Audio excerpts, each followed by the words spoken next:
a bola, Garrincha. Ele saiu driblando até nós mesmos, ele vinha até a nossa defesa, driblava e voltava. Cadê você? Cadê você? Você passou. O que era doce, o que não era, se acabou. Diz que o Didi chegou a perguntar assim: seu Fiola, o senhor quer ser campeão do mundo? Então põe o Mané na ponta direita. Para o Mané Garrincha, a jogada é boa, lá vai a bomba! Gol! Gol do Brasil! Gol de Mané Garrincha, em folha seca! A alegria do povo, o passarinho encantado do futebol brasileiro, o anjo das pernas tortas, Garrincha. Todos nós vamos homenageá-lo agora. Vamos ver seus dribles, contar e recontar suas histórias. Tudo com muita emoção, como Garrincha sempre fez. Era um doce menino, falava com os passarinhos, expressava na vida o destino da bola e dos meus carinhos. Garrincha, a história. Os repórteres José Guilherme e Sérgio Maurício entrevistam amigos, antigos adversários, jornalistas e historiadores do futebol. Aqueles que viram o ingênuo e alegre Mané em ação. O jornalista Roberto Porto está atualmente na editoria política do jornal O Dia. Mas o Porto é um historiador de futebol, continua um apaixonado pelo futebol e conheceu os anos dourados do futebol brasileiro. Conheci. E, fundamentalmente, esse período em que o futebol brasileiro não exportava jogadores e podia atrair ao Maracanã a cada domingo um grande público, porque os nossos jogadores, os nossos craques, os nossos ídolos estavam lá se exibindo a cada domingo, ao contrário de hoje, que todos vão para a Itália e a gente vê pela televisão. Ô, Porto, vamos falar do Garrincha? Vamos, é um fenômeno do futebol brasileiro. Quando e onde nasceu o nosso Mané Garrincha? O Garrincha nasceu em Pau Grande, no interior do estado do Rio, aqui pertinho mesmo do Rio de Janeiro, em 1933. Ele é de outubro de 33, uma coisa curiosa, porque o Pelé também é de outubro. O Garrincha é de outubro, 20 de outubro de 1933. E ele estreou no Botafogo, chegou ao Botafogo para jogar no Botafogo com 19 anos, no início da temporada de 1953. Não tinha ainda 20 anos. Ele fez 20 anos, já titular absoluto do time do Botafogo no campeonato de 53 do Rio. Agora, o Porto, vamos voltar um pouquinho. Ele começou a jogar lá mesmo na Raiz da Serra? Começou jogando lá na Raiz da Serra, que é o timezinho da América Fabril, né, que era uma fábrica de tecidos, exatamente no municípiozinho dele, ali naquela localidade. Todo mundo trabalhava na fábrica? Todo mundo trabalhava na fábrica, aquelas coisas assim meio pelada, né, de fim de semana, e ele jogava lá então, e lá foi descoberto pelo Botafogo, através de um jogador chamado Arati, um ex-jogador do Madureira e, na época, jogador do Botafogo, foi apitar um jogo lá, e viu o Garrincha jogando de meio esquerdo. O Garrincha, nesse time dele, no Pau Grande Futebol Clube, ele era meio esquerdo. Não era ponta, nunca tinha jogado na ponta. E então o Arati ficou impressionado com a habilidade daquele rapaz, aquele jovem garoto, e pediu para que ele aparecesse no Botafogo. Ele, detalhe, ele não queria aparecer, porque ele tinha sido rejeitado no Vasco, no São Cristóvão e no Fluminense. Primeiro quiseram mudar o nome dele. O Duvaldo Cosi, que era um locutor de muita projeção na época, chamava o Garrincha de Gualicho, porque havia um cavalo que era o ganhador dos pares do Jockey Club, e eles acharam bonito de trocar o nome do Garrincha para Gualicho. Garrincha eles não sabiam nem o que era, e é um passarinho. Ora, o Garrincha depois provou na vida que ele jamais poderia ser comparado com um cavalo, mas com os passarinhos, todos os passarinhos do mundo, ele poderia ser comparado. Ele tinha um irmão dele que jogava em Pau Grande, parecia que não era dos melhores goleiros, né? E o Garrincha que tirava a diferença para cobrir o irmão dele. Então, depois eu fiquei sabendo das histórias do Garrincha. Ele gostava muito de caçar e ele dizia, ó, estou em cima naquele morro lá. Dependendo do resultado do primeiro tempo, eles iam pegar ele lá e ele tirava a diferença. Que era para livrar o irmão dele, às vezes frangueava, né? A estreia do Garrincha, pouco sabe, foi em Miguel Pereira, num time misto do Botafogo, que jogou em Miguel Pereira, num campinho desse tamanho assim. O Botafogo jogou contra o Estrela de Miguel Pereira. Essa é a estreia do Garrincha, que ninguém praticamente sabe disso. Mas no primeiro treino dele do Botafogo, o time titular jogando, se testando várias reservas, etc., ele entrou. E quando o Newton sentiu, o Newton como lateral esquerdo, marcador de ponta, viu aquele jogador ágil, espetacular, driblando com aquela arrancada que ele tinha, o Newton disse, contrata esse cara. Na época estava badalado, né? E ele apareceu para treinar, ele com aquele jeito dele, a figura dele, você não acredita muito, né? Chapliana, né? Dá a impressão de um cara até com defeito físico. E eu olhei, eu digo, é mais um que veio para treinar, né? Ponta, eu lembrava do Zizinho. O Zizinho dizia, ponta ou é muito bom, ou então é para não deixar a bola sair na lateral. O Zizinho define o ponta assim.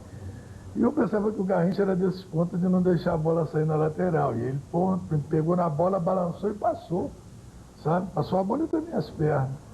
Nossa, mãe, aí o pessoal assistindo o treino, pô, driblou o Newton Santos, pô, que não sei o que. Eu digo, pega o homem, gente, pega o homem. Sobre os marcadores dele, qual foi o mais implacável? Qual foi aquele que conseguiu marcar? Teve algum que conseguiu marcar ele? Havia um que marcava. E esse não é citado por ninguém. Não é citado por ninguém. Era um lateral esquerdo que jogava no Bangu, irmão de um jogador que foi do América, o Wilson Santos. Mas o nome dele era Newton Santos. Não é o Newton. Chará do Botafoguense. Era escrito com N-E-W-T-O-N. Newton Santos. Era irmão do Wilson Santos. Esse cara jogava pelo Bangu, era titular do Bangu. Foi o que eu vi marcar melhor o Garrincha. Garrincha quase não andava com ele. Não dava pontapé também. O Garrincha dizia que o que marcava melhor a ele era o Jordan. Mas melhor no sentido bom da palavra. Porque esse não dava pontapé, levava o drible a tarde inteira.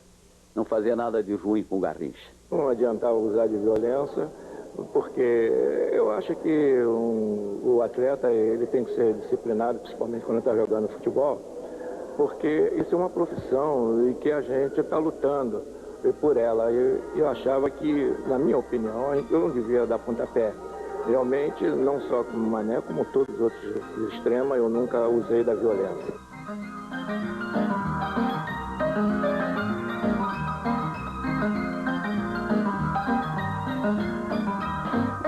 O Botafogo começou por ter o Garrincha e já ter o Newton Santos. O Botafogo, em 56, resolveu, através do João Saldanha, nosso grande amigo João Saldanha, né, resolveu fazer uma política de um super time. Contratou, já tinha Garrincha e Newton Santos, contratou o Didi, que era também da seleção brasileira, contratou o Bauer, que tinha sido jogador da seleção brasileira também, e formou, em 56, já formou um pré-grande time. Daí em diante, a política foi essa. Acho que ele se aperfeiçoou, porque a primeira vez que fui na casa dele, ele sempre dizia, o dia que você for na minha casa, você vai jogar lá no Maracanãzinho, lá, não sei o quê. Em frente à casa dele, tinha um platô, devia ter o quê, uns 20, 30 metros. Eu acho que ele se aprimorou ali, porque ele driblava e tinha que evitar que a bola descesse no barranco, sabe? Ele tinha uma noção de distância, impressionante.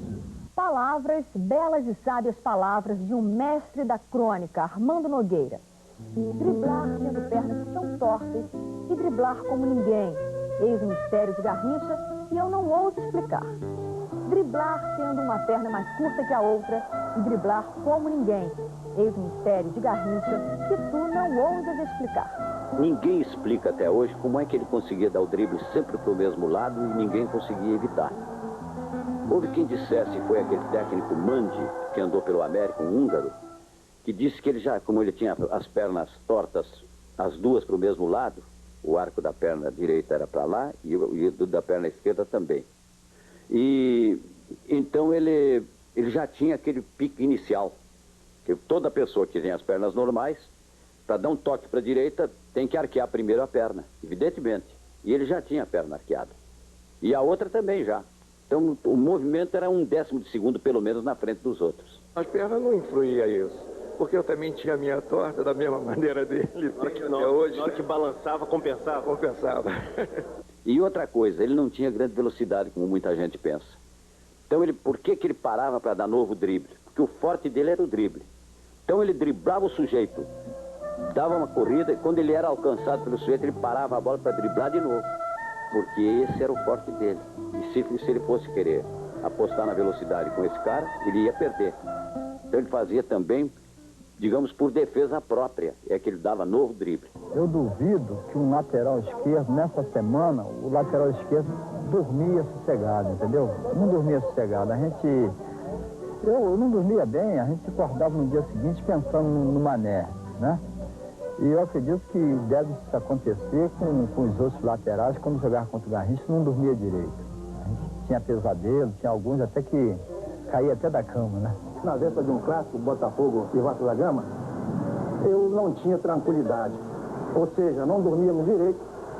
Até os 10 primeiros minutos da partida, realmente o nervo vinha à flor da pele. Uma passada dele, a galera caía, mas também quando chegava a minha vez também, a galera do Flamengo repetia a mesma coisa. Houve um técnico que colocou uma cadeira uma vez, querendo que ele driblasse e imediatamente se desfizesse da bola. Então botou uma cadeira, você passa pela cadeira e depois de passar pela cadeira você alça o centro. Ele aí então pegava a bola, driblava a cadeira, voltava e driblava a cadeira de novo. E esse técnico, todo mundo sabe, está vivo até hoje, felizmente, porque é um grande cidadão e foi um dos grandes renovadores táticos do futebol brasileiro. Está vivo, é Zezé Moreira. O que eu vi ele fazer com o Botafogo por aí, dentro desse Brasil e fora dele, é um negócio impressionante. Coisas que você só tinha que estar filmado, sabe? Uma vez até um filho de um amigo meu falou que apareceu ele driblando, né? E o cara disse, pô, que montagem bem feita. Eu disse, com montagem, rapaz? Isso ele fazia realmente, não é montagem coisa alguma.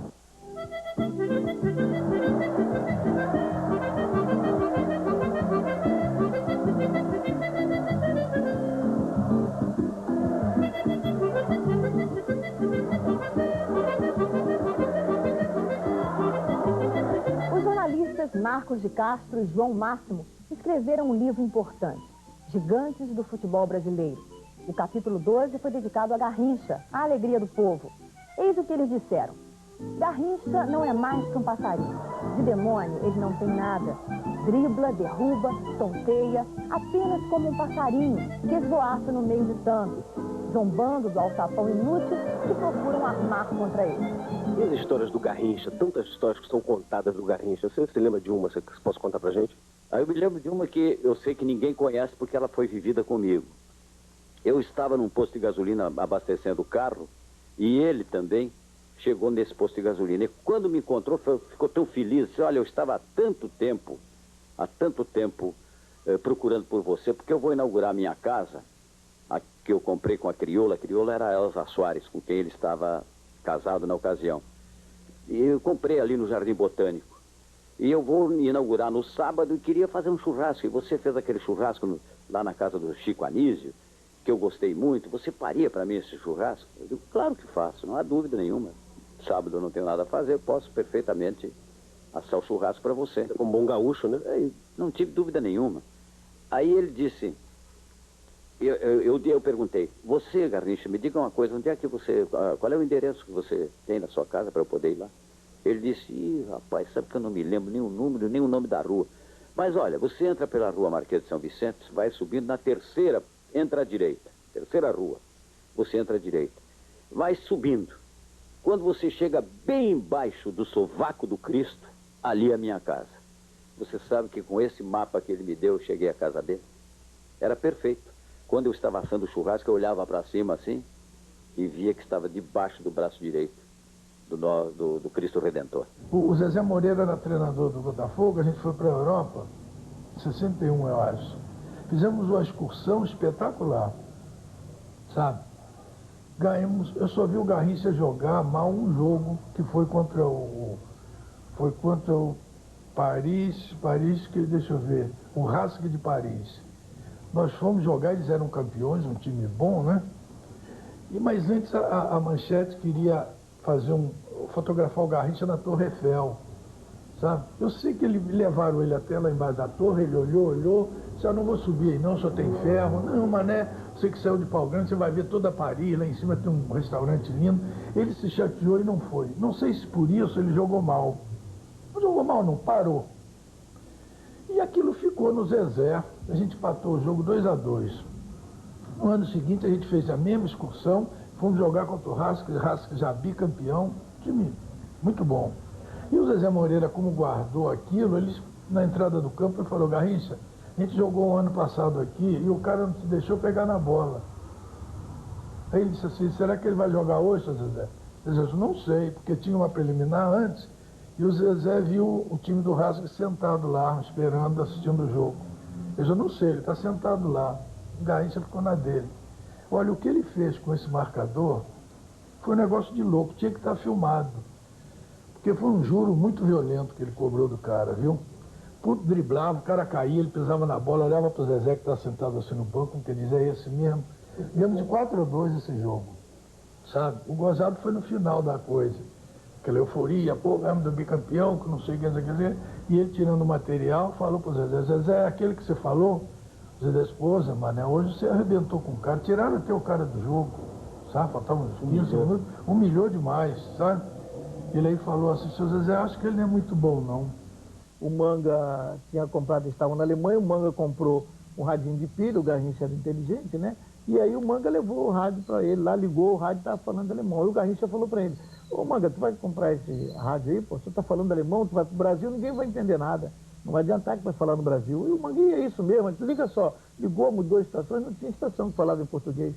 Então o Manga parece que tinha comprado por 70, 80 dólares, e aí o Garrincha, não, eu te dou a metade. E ele disse, não, então leva, pelo aí o prejuízo é menor. Então o Garrincha comprou o rádio do Manga, porque só falava alemão. Garrincha, um tema quase diário de Otelo Caçador nas páginas de O Globo.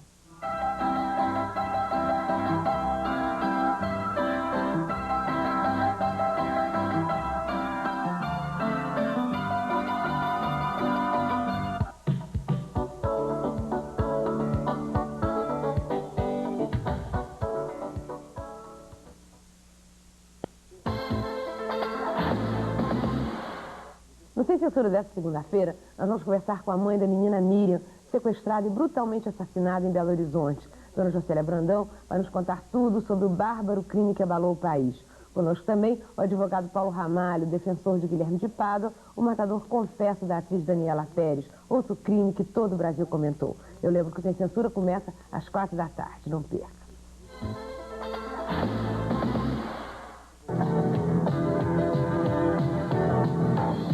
O Brasil é um recordista mundial em acidentes de trânsito.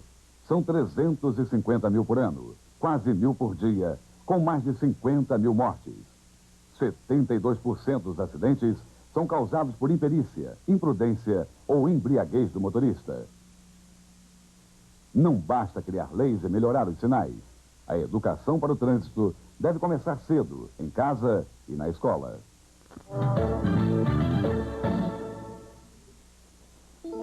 Segurança no trabalho. No caso de um caminhão carregado deste jeito, o freio de mão deveria estar puxado. Não estava. Olha o perigo.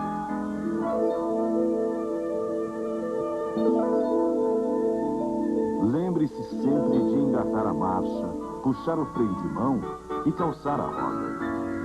Todo cuidado é pouco.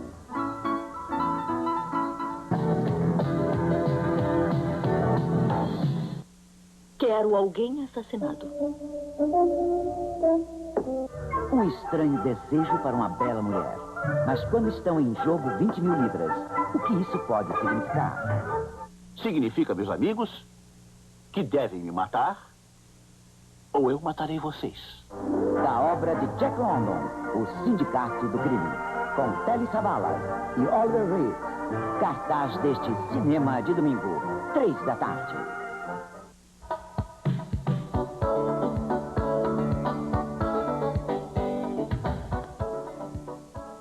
Muitas vezes Garrincha foi o personagem da semana de Nelson Rodrigues em sua coluna na revista Manchete Esportiva. Em 15 de novembro de 1958, Nelson escrevia depois de um Botafogo versus Flamengo com o Maracanã lotado. Amigos, eu podia fazer de Saldanha o meu personagem da semana. É um técnico malicioso, astuto, sutil. Nós sabemos que nem todos os técnicos usam o raciocínio. E Saldanha tem isso de bom, sabe pensar. Mas por hoje, o meu personagem da semana é outro. Antecipo suas iniciais. Garrincha. Eu disse que Saldanha pensava, pois acontece o contrário com Garrincha. Sim, amigos, Garrincha não pensa, nem precisa pensar. Saldanha, ou qualquer outro, vive do raciocínio. Nós pensamos todos os nossos atos. Não fazemos nada sem um penoso processo mental. Antes de atravessar a rua ou de chupar um chicabom, o homem normal é lacerado de dúvidas. Ele estaca diante da carrocinha amarela e, acometido de uma perplexidade hamletiana, pergunta de si para si: tomo ou não tomo o chicabom? Ora, a máxima característica terrena de Garrincha é a seguinte: ele não precisa pensar. E por isso, porque não pensa, posso apontá-lo como a única sanidade mental do Brasil. E Nelson Rodrigues concluía: até Deus, lá do alto, há de admirar-se e há de concluir: esse Garrincha é o maior. As histórias do Garrincha também, muitas se reportam. Aquele era um jogador arredio a treinamentos e a concentrações. Você viveu naquela época já como cronista esportivo, primeiro como locutor, depois como comentarista. Você tem alguma coisa para contar sobre isso? Olha, eu sei que o Garrincha realmente, às vezes o Sandro Moreira ia buscá-lo para treinar o General Severiano. Sexta-feira, o treino a pronto, ele não estava aí. O Sandro pegava o carro, ia lá em Pau Grande, na subida da Serra de Petrópolis, trazia o Garrincha para o treino. Porque ele não era mesmo de comparecer, ele não era afeito à preparação física. Ele, no futebol de hoje, para se amoldar aos sistemas adotados pelos preparadores físicos, ele ia ter grandes dificuldades. Eu não digo que ele não jogasse hoje, que o que ele fazia, ele continuaria fazendo hoje, não há dúvida nenhuma. Agora, a preparação física ele teria que aprimorar, porque como ele chegava em campo muitas vezes inteiramente despreparado. Eu vi o Garrincha fazer em Costa Rica, o Paulo Amaral era o treinador e preparador físico. Não, era o João Saldanha, o treinador, e o Paulo Amaral, o preparador físico. Um jogo contra o tal Saprissa. Saprissa é o time de lá, é o bom de lá, sabe? E com o inglês apitando, que vivia lá e complicava as coisas demais. Sei que ficou 0-0, 0-0 até o final, e no finalzinho, para acabar, o Mané driblou o time todo e ficou ele e o goleiro, sabe? Ele ameaçava e o goleiro, ficamos os dois times parados torcendo para ele chutar logo, pô, né? Bom, a baliza mede o quê? 7,32 m, foi largo, toca a bola para aí, porque até que eles ameaçou, o goleiro abriu a perna e tocou na perna do goleiro. Paulo Amaral, eu lembro de uma bronca: pô, Amaral, é um jogo duro, o juiz roubando pra burro, por que você não... Não, ele não queria abrir a perna. Essa foto é uma foto do início da carreira do Garrincha. Ele tem aqui 19 anos para 20, Campeonato Carioca 53. Ele está ao lado aí de jogadores veteranos, como o Gerson, como o Dino da Costa, vendido para a Itália, Carlyle, Geninho, Braguinha, jogadores de história. E o Arati está aqui, o responsável pela vinda dele para o Botafogo. Aqui já é o Garrincha um pouco mais tarde, numa época em que o Botafogo, curiosamente, calção branco, parecendo o Santos, tentava formar um time para disputar o Campeonato Carioca. E aqui, desconhecidos, temos ali o Newton Santos, o Pampolini, Rodrigues, que foi da seleção brasileira, temos aqui um argentino, o Alarcón, mas não era uma grande equipe. Mas ele já era uma das estrelas junto com o Newton Santos. Esse jogo é um jogo na Hungria. O Garrincha está aqui com a camisa dupla, fazia um frio terrível, e o Botafogo pediu emprestado essas camisas brancas e vestiu a camisa vermelha por cima. É um time quase que de desconhecido, porque o Newton Santos estava treinando a seleção brasileira, jogando pela seleção brasileira, o Garrincha, esquecido como sempre, está aqui ao lado de jogadores de final de carreira, numa excursão dessas malditas que o Botafogo fazia para poder sustentar o seu elenco. Uma vez o Sandro Moreira me contou que o foi buscar e disseram: ele não está em casa. Aí o Sandro saiu procurando por ali, por perto, na Raiz da Serra, lá na cidadezinha dele. Pau Grande. Pau Grande. E aí encontrou ele num botequim com dois sujeitos, que eram os amigos inseparáveis dele. Um se chamava Pincel e outro se chamava Swing. E esses dois caras estavam com um copo, uma batida de cachaça, limão e tal, e os três estavam batendo aquela bebida toda. O Botafogo jogaria 3 dias depois. Entende? Ele era realmente o avesso daquilo que o atleta deve ser. Nos anos de glória de Garrincha, era assim que o chargista Otelo Caçador via o time do Botafogo. 11 caras de Garrincha. Ele se transformou num mito realmente depois da Copa do Mundo de 58. Quando, afinal, ele teve o reconhecimento do Brasil inteiro, de que realmente não existia nenhum jogador, nenhum ponta-direita tão bom quanto ele. Porque antes disso ele era questionado. Ele era um jogador que considerava irresponsável. Aquela história de que os jogadores queriam escalar o Garrincha, quando foi em 58 ele foi não como titular, houve realmente essa história de quererem escalar o Garrincha, os próprios jogadores? Houve. Houve porque todos nós soubemos disso lá na Suécia. Porque o Fiola não queria escalar o Garrincha por uma razão. Que se o Dino jogasse, e o Dino era o titular do meio campo, ele achava que tinha que ter um ponta que voltasse para ajudar na marcação. Não podia ser um ponta que não marcasse, porque o Garrincha não marcava. O Garrincha era um ponta tipicamente ofensivo. Então o Fiola queria era o seguinte, que o cara que jogasse ali ajudasse a marcação, porque o Dino não era um jogador de marcação, era um jogador de construção. Um belíssimo jogador, por sinal, Dino Sani. Aí quando resolveram os jogadores pedir para que o Fiola colocasse não só o Garrincha, como também o Pelé, porque o titular era o Dida, na meia esquerda, e o Joel era o titular da ponta direita, por sinal 2 jogadores do Flamengo, ele Fiola, resolveu também tirar o Dino e colocou um jogador mais firme na marcação, que era o Zito. E nessa hora ele mudou tudo, e o Zito apareceu como uma das grandes forças da seleção brasileira. Então o Garrincha entrou por imposição ou por pedido dos jogadores, já não se diga que foi uma imposição. Mas desde que o Didi chegou a perguntar assim, seu Fiola, o senhor quer ser campeão do mundo? Então põe o Mané na ponta direita, põe o Pelé na frente. E é isso que houve o coro dos outros jogadores, no mesmo sentido, e não houve dúvida nenhuma, e daí para frente o Brasil deslanchou e foi campeão mundial pela primeira vez. Palavras de Paulo Mendes Campos, poeta maior e cronista, também apaixonado pelo futebol. Como o poeta, tocado por um anjo. Como o compositor, seguindo a melodia que lhe cai do céu. Como o bailarino, atrelado ao ritmo. Garrincha joga futebol por pura inspiração. Muitos diziam que Garrincha, se fosse hoje, não estaria jogando, não teria condições de jogar. Garrincha jogaria antes, agora e depois. Garrincha jogaria em qualquer equipe, em qualquer lugar, em qualquer época. Portanto, foi um dos grandes jogadores que nós vimos jogar e, lamentavelmente, infelizmente, na minha posição, quando eu não tive grandes chances na seleção por causa do próprio Garrincha. O cara que jogou naquela época jogava hoje, ele só tinha que se preparar melhor, sabe? Mas ele ia jogar, se na época ficava 5 caras, ele driblava os 5, hoje fica um para cada um, ele ia lá no junto da trave toda hora. Na Copa de 58, a seleção brasileira tinha o professor Carvalhais, tinha o professor Ataíde, sempre colocou esses psicólogos dentro da delegação, para quê? Para tranquilizar o time. E ficou também famosa essa história do Garrincha, que quando eles estavam lá no jogo decisivo, né, o Brasil ia decidir com a partida contra a Suécia, tempo ruim, chuvoso, tinham colocado uma lona sobre o campo, aquela tensão toda, nervosa por causa do jogo, e aí o psicólogo foi lá para ver como é que estão esses jogadores para essa partida.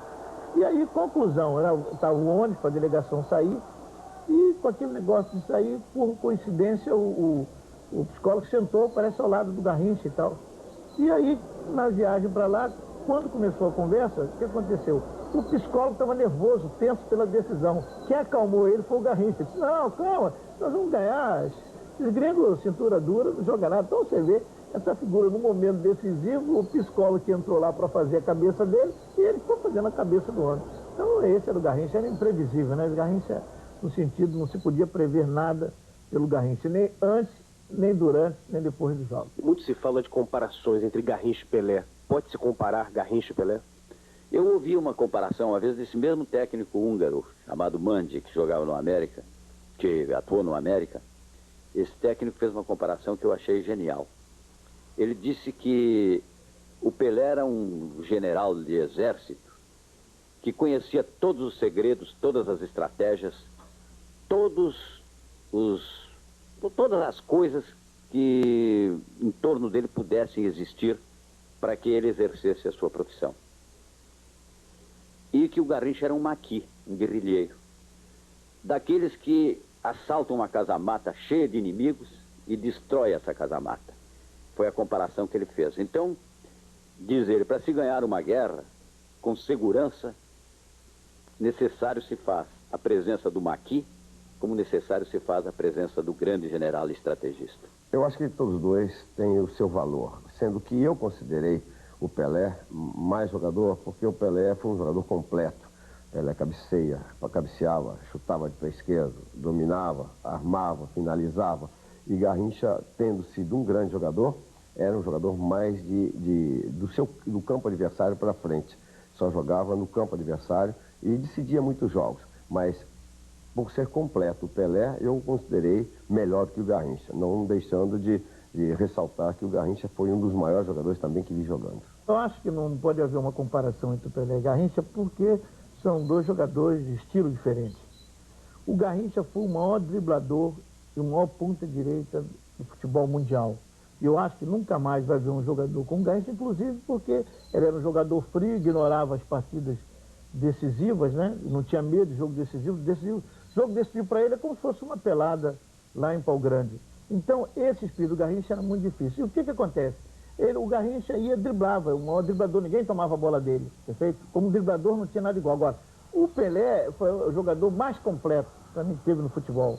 O Pelé é excelente para driblar, excelente para chutar de direita, chutar de esquerda, para matar, para cabecear. Era um jogador de bola dividida, ele ganha todos. Se chutasse o Pelé chutava o adversário. Jamais o Garrincha deu um chute no adversário, jamais ele entrou numa jogada. Foi expulso covardemente em 62, que deu a joelhada porque o cara tinha cuspido nele. Quer dizer, é bem diferente. O Garrincha foi um grande jogador, grande driblador. E o Pelé, o jogador mais completo. Estamos no Museu dos Esportes Mané Garrincha, dentro do Maracanã. O passado glorioso do futebol brasileiro está presente em todos os cantos do museu. E Mané Garrincha, a alegria do povo, o anjo das pernas tortas, é a maior atração. É uma visita que emociona e que traz belas recordações a todos.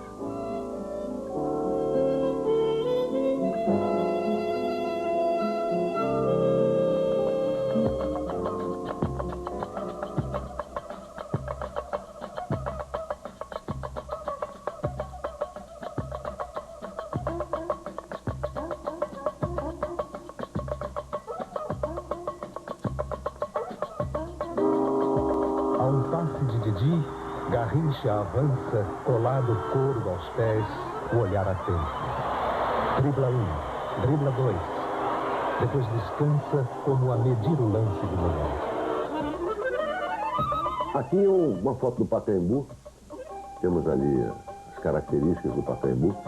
O Garrincha, ainda bem jovenzinho, no início de carreira, ao lado de jogadores como o Vinícius e como o Dino, que foram os primeiros brasileiros a serem negociados para o exterior. O Vinícius foi para o Napoli e o Dino da Costa foi para o Roma. E temos ali acima, temos o Nilton Santos, que é a estrela da equipe. Esse time fez uma excursão à Europa e quando voltou, já voltou sem Dino e Vinícius vendidos ao futebol estrangeiro. Aqui é uma foto da Bolívia, um torneio que o Botafogo disputou lá e ganhou.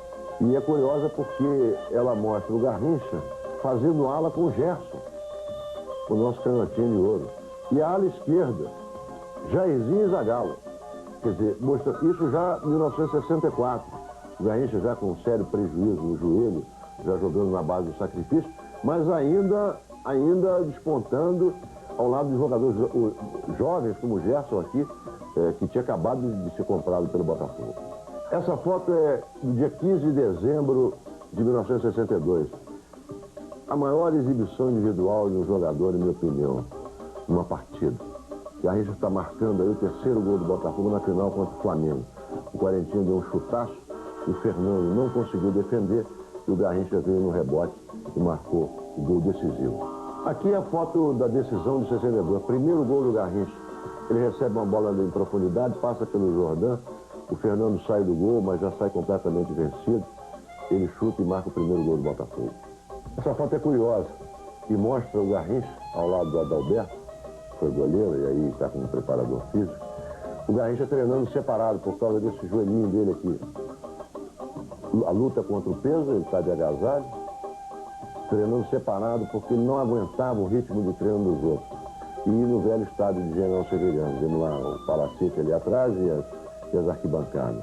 Uma prova de que ele, durante esse período, logo que o problema do joelho dele apareceu, ele foi obrigado a fazer toda uma preparação especial. Frase de Mané Garrincha bem definidora de seu amor pelo futebol. Só vou a um campo para jogar e vou feliz, nem que seja para bater bola.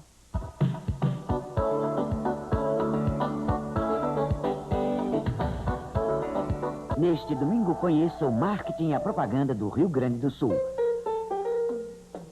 José Maurício Alves entrevista os diretores de 3 agências do interior gaúcho. Veja o que aconteceu por trás das câmeras durante a filmagem do comercial do Tênis Rainha. Em debate, o Mercosul. Exildo Andrade mostra comerciais premiados da Argentina e do Chile. Canal Propaganda e Marketing, neste domingo, 6 da noite.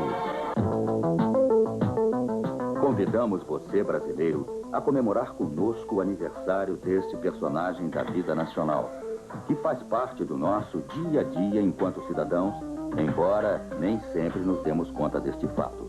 Ele integra a nossa pátria, incentiva a indústria e a tecnologia, nos socorre nos momentos de aflição e, primordialmente, garante a segurança dos nossos céus. Parabéns, Ministério da Aeronáutica.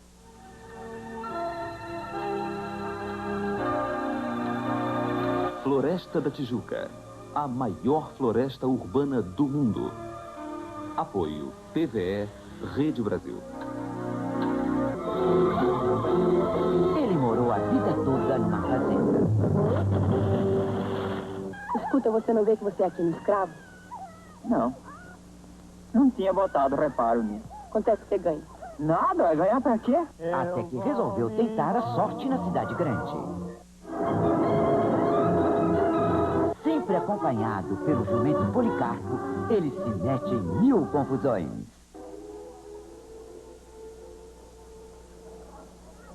Socorro! Um tarado! Mazzaropi é Candinho, mais um filme do ciclo Vera Cruz, um sonho brasileiro de Hollywood. Neste domingo, 8 da noite.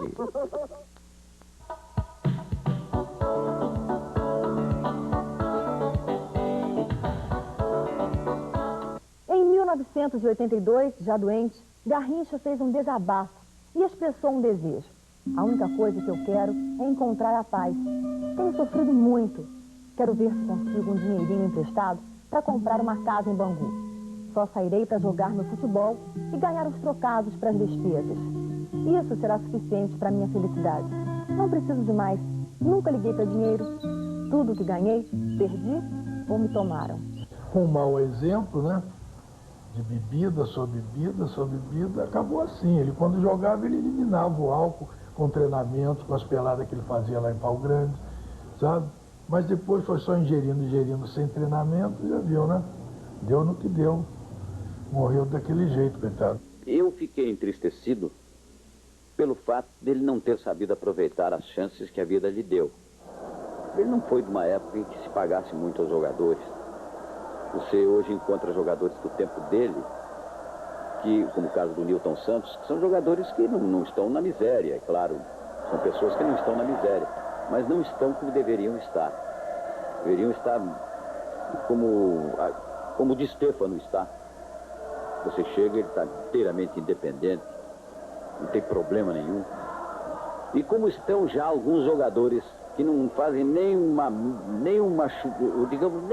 unha do Garrincha, já estão hoje inteiramente independentes.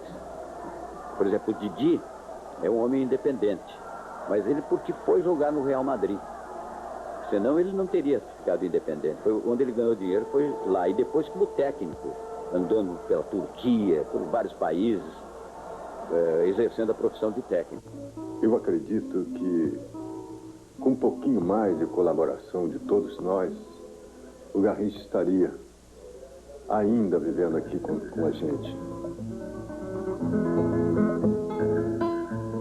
Manel foi e nós ficamos na saudade.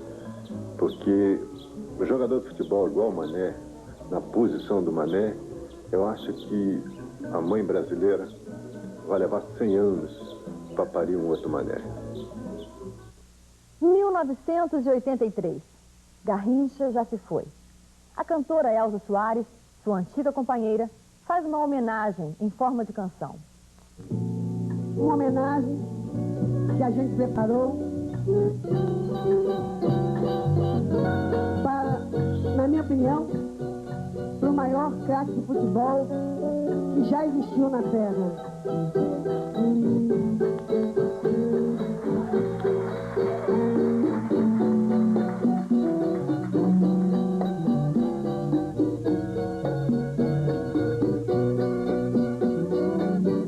A alegria do povo entrou no gramado do meu coração, enfeitou os meus olhos com gol e partiu com os meus sonhos na mão. Como um craque do amor me ganhou, me envolveu nos lençóis da paixão. Foi a linha de fundo e centrou sobre a área do meu coração. Era um doce menino, falava com os passarinhos, traçava na vida o destino da bola e dos meus carinhos. Trazia no peito uma estrela brilhante de todas as glórias. Seus dribles perfeitos abriam caminhos para tantas histórias. Num olhar cristalino, o brilho de uma lua acesa carregava a pureza das águas de uma correnteza. Me plantou a semente brotando da gente, um fruto bendito. Oh, que enquanto durar na lembrança, há de ser infinito. A alegria do povo entrou no gramado do meu coração, enfeitou os meus olhos com dor. Eu participei de uma comissão de cronistas esportivos que, junto àquela casa de eletrodomésticos Rei da Voz, que era do Abrão Medina, eu participei da organização de um espetáculo de despedida feito com venda total para ele. E deu 1 bilhão de cruzeiros na época, um dinheirão, limpinho. E esse dinheiro foi para a mão dele. Ele, nessa ocasião, estava com a Elza Soares. Então ele resolveu comprar o Bigode do Meu Tio, que era uma casa em Vila Isabel, perto do Campo do América, uma casa noturna de Vila Isabel. Ele comprou aquela casa por 700 milhões. E comprou essa tal casa que ele quis inaugurar com churrasco, eu assei o churrasco, lá no Jardim Botânico, por 300 milhões. Ali foi embora o dinheiro todo. Todo o dinheiro que ele ganhou ali foi embora. E alguma coisa... E o Bigode do Meu Tio, eu acho que rasparam o bigode que acabou. Ele também teve prejuízo naquilo. Então o Garrincha ali perdeu. Na hora em que se procurou ajudá-lo, em que se lhe deu uma tábua de salvação para que ele pudesse viver bem, ele não soube aproveitar também. Ele só não bebia na minha frente. Mesmo na época que ele começou a beber muito, ele nunca bebeu. Eu lembro que nós fomos na cidade de Campos, inaugurar lá uma loja, só veteranos, sabe? Eu, Vavá, um montão de gente aí. E o Garrincha foi. Então nós paramos na estrada para fazer um lanche, não sei o quê. O Vavá disse, pô, Milton, a gente já não joga mais nada, vamos tomar uma cervejinha? Eu disse, claro, vamos tomar uma cervejinha. E o Garrincha sentou na minha frente, sabe? Eu testando ele, eu mudei de lugar. Ele veio e sentou na minha frente outra vez. Eu digo, ele está querendo mostrar alguma coisa, né? Realmente a gente pediu a cerveja, e eu digo, ele aí disse assim, traz uma água mineral, vamos, que estou forte para eu ouvir, né? Eu ainda falei, eu lembro que eu falei, Garrincha, não adianta, você não está me enganando. Está enganando a você. Você não toma uma cervejinha aqui com a gente, daqui a pouco você vai no conhaque, vai nessa bebida brava, aí que vai te fazer mal. Não queira me enganar, você está enganando a você próprio. Fiquei muito triste quando ele apareceu num desfile de escola de samba, cabisbaixo, caído. E mais me entristeceu ainda quando o Pelé fez uma crítica a esse respeito, que eu acho que o silêncio aí seria mais justo. Qual foi a crítica? A crítica foi, sacudiu a cabeça assim, não deviam fazer isso com o Mané. Essa crítica, se fosse feita em silêncio, não fosse com uma frase, teria sido mais, digamos, teria tido um efeito melhor. Aquilo me deu assim uma tristeza muito grande de ver que um jogador da mesma época, inteiramente independente financeira, na parte financeira e econômica, fez uma crítica, como quem diz, que barbaridade estão fazendo com o Mané. Aquela crítica foi amarga demais. Eu não estou criticando o Pelé fez uma crítica que lhe veio, né? Foi coisa que surgiu na hora. Mas aquela crítica foi tão amarga que me caiu como um fel no coração. Mas esse relacionamento contigo, assim, de não beber na sua frente, ou até de fingir que não... Era uma coisa assim, de mais ou menos de pai para filho? Era uma coisa assim... De um irmão mais velho, isso passou, eu acho que depois que eu passei a conhecer a família dele, e que nós fomos compadres, tá entendendo? Eu aconselhava, eu conversava com ele. Tá? Muito humilde. E, inclusive a minha comadre, aí, que já se foi também, ela só não queria que ele viesse para o Botafogo de para ele foi gravar. Ele não vai de terno porque ele vai para as boates. Ela desconhecia que você vai, hoje poderia até ter um terno aqui, né?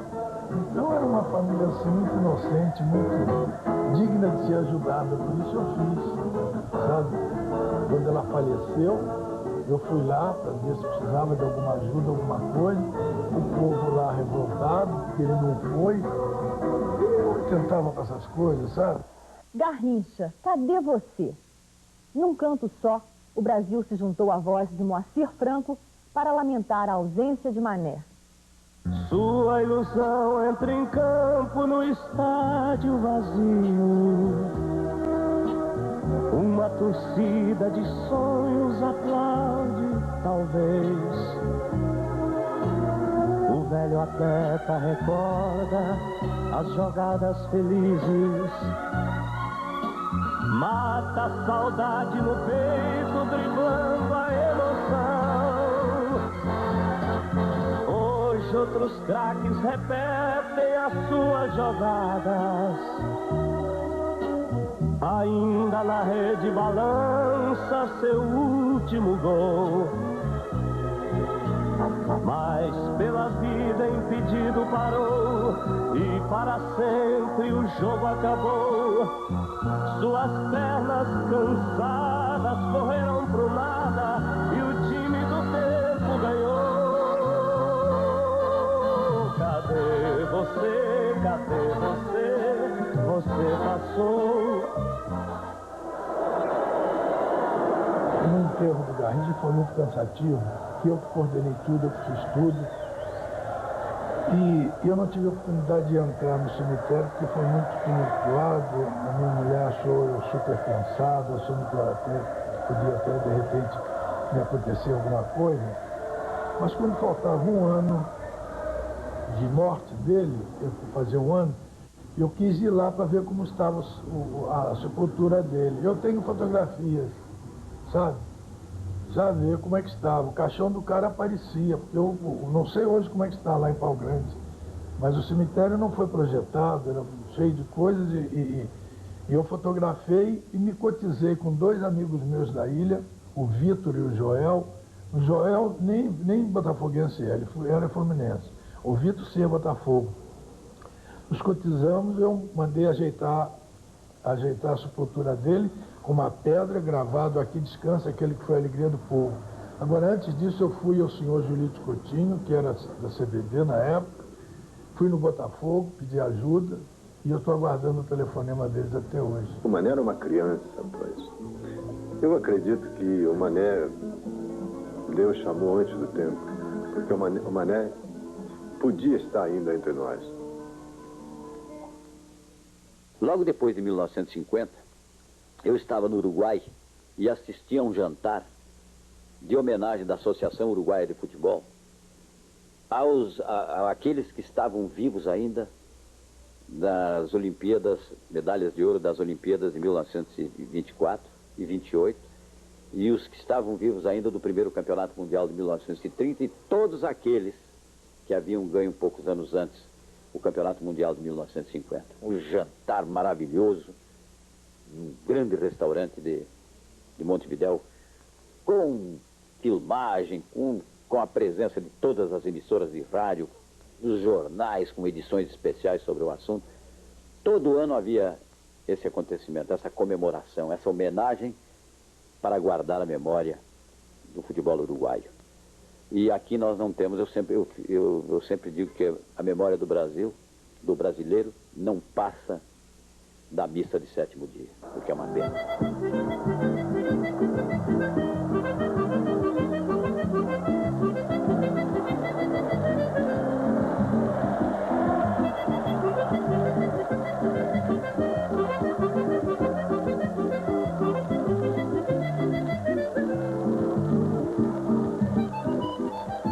Eu, como não sou político, não gosto, não entendo, sabe? Eu nunca atento para essas coisas, sabe? Não sou nada oportunista. Os caras ainda diziam, pô, você tá rico, pô, fazer o que você fez. Eu digo, não tô rico não, rapaz. É que ele me deu muito dinheiro. Ele, com ele no time, eu não perdia nunca. Era bicho garantido. No Botafogo era fácil.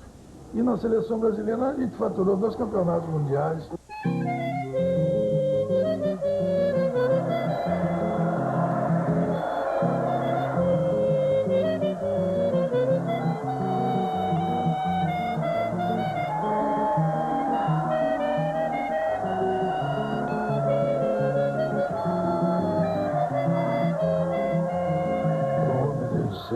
Cada vez que falo nele, eu me emociono e só espero que o céu exista e que ele esteja numa boa, né?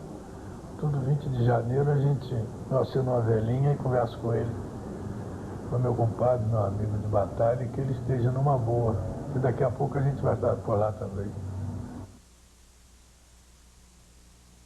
Sua ilusão entra em campo no estádio vazio.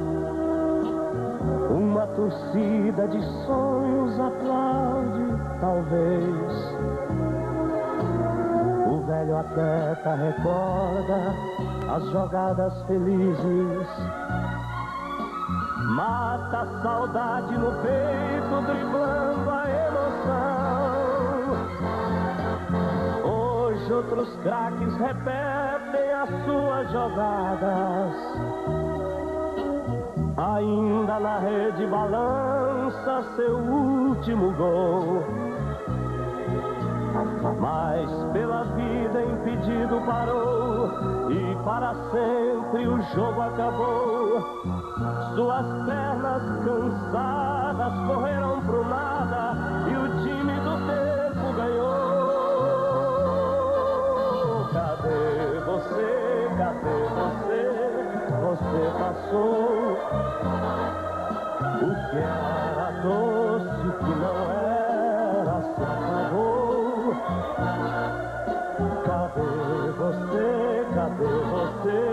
Você passou. No videotape do sonho a história gravou. Ergue os seus braços e corre. Império Vermelho. A história da União Soviética. Revolução, terror, guerra, perestroika.